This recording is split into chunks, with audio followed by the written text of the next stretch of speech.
warahmatullahi wabarakatuh. Perkenalkan, nama saya Ahmad Munjir dari Prodi Pendidikan Ekonomi kelas B. NIM saya 1872050041. Pada video kali ini saya ingin menjelaskan atau mempresentasikan materi yang bertema organisasi, koperasi, dan ekonomi guna menyelesaikan tugas UTS semester genap. Penyebaran organisasi koperasi modern didirikan pada akhir abad ke-18 terutama sebagai jawaban atas masalah-masalah sosial yang timbul selama tahap awal revolusi industri. Perubahan-perubahan yang berlangsung saat itu terutama disebabkan oleh perkembangan ekonomi pasar dan penciptaan berbagai persyaratan pokok dalam ruang lingkup di mana berlangsung proses industrialisasi serta modernisasi perdagangan dan pertanian yang cepat. Industri yang mula-mula bercorak padat karya berubah menjadi padat modal dan produksi. Yang mula-mula dilaksanakan berdasarkan pesanan berubah menjadi produksi yang kebutuhan pasar atau produksi massa. Bukan hanya pasar dalam negeri dan pasar di negara-negara Eropa, tetapi juga pasar di daerah jajahan. Berubah ini membawa dampak terhadap berbagai kalangan masyarakat. Ada yang diuntungkan tetapi ada juga yang dirugikan. Mereka yang paling menderita selama tahap-tahap awal berubah struktur ekonomi praindustri yang demikian cepat terdapat pada berbagai lapisan masyarakat terutama di Inggris, di mana golongan kaum buruh yang semakin besar di kota-kota harus menghadapi masalah pengangguran, tingkat upah yang rendah, hubungan pemburuan. Pelapor organisasi koperasi dari Rochdale misalnya telah memberikan andil yang cukup besar dalam perkembangan koperasi. Aturan-aturan yang mulanya disusun hanya sekedar petunjuk tentang bagaimana seharusnya pokok koperasi konsumen yang baik diorganisasi dan dijalankan oleh para anggotanya sendiri, kemudian menjadi prinsip-prinsip koperasi Rochdale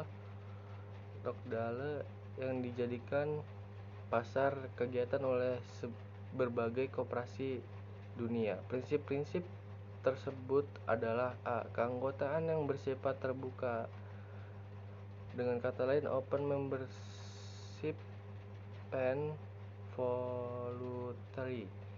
B. Pengawasan secara demokratis, dengan kata lain democratic control.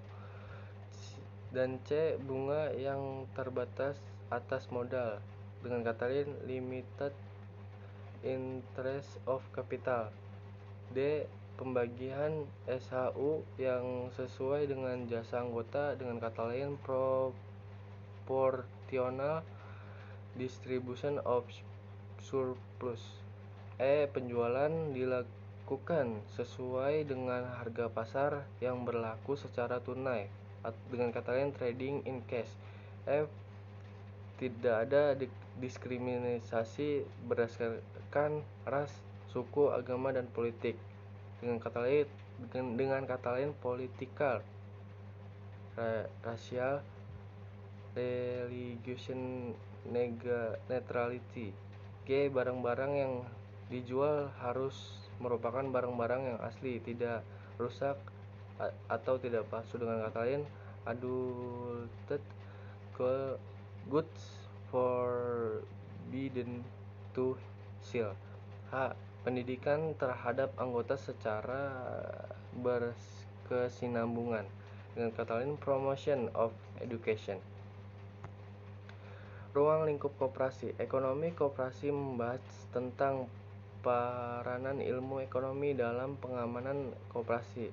Ilmu ekonomi yang dimaksud terutama dalam ekonomi mikro karena koperasi dipandang sebagai unit usaha yang mempunyai tujuan ekonomi. Hanya saja ada perbedaan tujuan ekonomi koperasi dengan unit usaha yang bukan koperasi umumnya. Unit usaha bukan koperasi tujuan mencari keuntungan maksimal, sedangkan koperasi selainnya bertujuan mencari keuntungan juga melakukan pelayanan kepada anggotanya. Pembahasan mikroekonomi koperasi dimulai dengan pengenalan koperasi dalam sistem pasar. Koperasi berbagai sebagian dan sistem pasar akan bersaing dengan unit usaha lain dalam pasar yang sama-sama memberikan pelayanan kepada anggota masyarakat, sehingga faktor keunggulan kooperatif dengan kata lain keunggulan dan diperbandungkan sangat penting, sehingga eksistensi koperasi dasar yang digunakan dalam